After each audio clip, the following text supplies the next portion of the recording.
Hi, kamusta? Hanggang ngayon ba ay naghahanap ka pa rin ng bahay at lupa?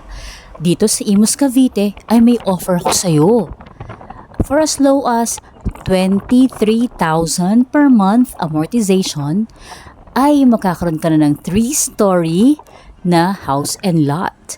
You heard me right, 3-story yan. So ipapakita ko sa inyo, house specification ito at kung saan banda ito. Ito nga pala ay banda sa Bukandala at ito ay malapit sa Legion 2 subdivision. Napakalapit lang nito, small community lang ito at ito ay malapit sa establishments katulad ng malls, churches, ng schools, palengke, name it, we've got it.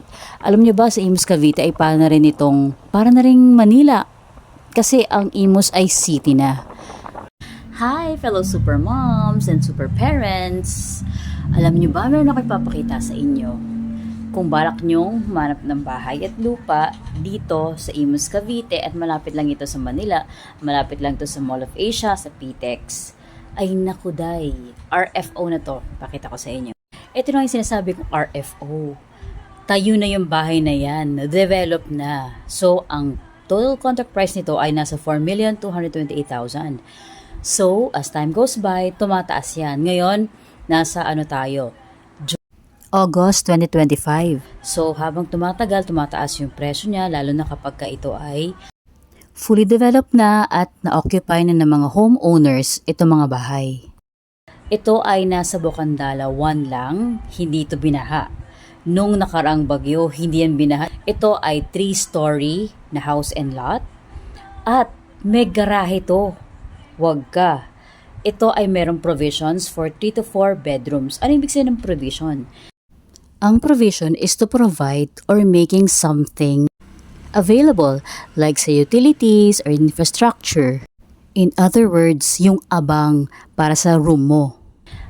Ito nga pala ay iti-turn over sa iyo na bear type. Ibig sabihin, ikaw na magpapagawa ng partitions nito. Wala pa siyang partitions, wala pang tiles.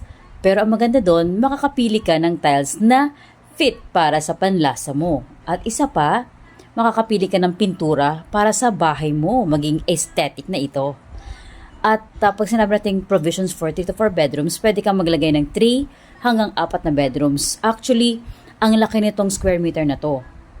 Ang floor area nito ay nasa 94 square meter. Ang laki niya. Kaya pwede mo siyang i-maximize yung rooms na gusto mong ipagawa. 3 floors ito. So, pwedeng nandun yung iba mong relatives, yung mga mommy at daddy mo. Pwede mo lagyan ng tindahan sa ibaba. Ikaw na ang bahala. What more you can ask for? Lalo na kapag ikaw ay nakapili ng corner lot. Nako, patok na patok to sa negosyo mo. Reservation fee ay only 5,000 pesos. At ang down payment nito ay nasa 578,000 lang. Imagine, malapit ito sa Tagaytay, malapit din to sa Manila. So kung may transaction ka sa Manila, meron kang work sa Manila, very easy to travel. And ang monthly amortization ay napakababa na 23,000.039 as of the moment. Ang required income naman ay pwedeng husband and wife or kung hindi naman husband and wife, magkapatid kayo or magpinsan, basta makuha mo yung required income na 65,826. At meron din tong bawat floor ng toilet and bath. Imagine mo, ang pangarap mo na bahay ay mapapasayo na. Magiging kasama pa dito yung mga relatives mo, yung mga parents mo kung gusto mo isama. At paubos na to. Kaya if I were you, kung nakita mo to sa FYP mo, don't forget, message me here and I will assist you. Okay?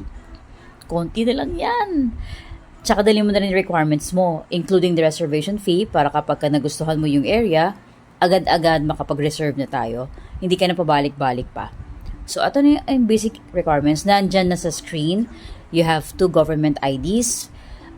Sana merong pirma para mas maganda, mas mas accepted. Proof of income, at least 3 months. And then, proof of billing. So, kung ang billing mo ay hindi nakapangalan sa'yo, pwede kang, halimbawa, nagre-rent ka lang, pwede kang kumuha sa barangay ninyo ng certification na dun ka nakatira. And then, i-attach mo dun yung proof of billing ng iyong landlord or landlady. And then, proof of pag-ibig, yung tinatawag na ESAV or ESAV. Okay? See you! Meron nga pala kaming pa-freebie kapag naka 4 million up ang iyong purchase na bahay.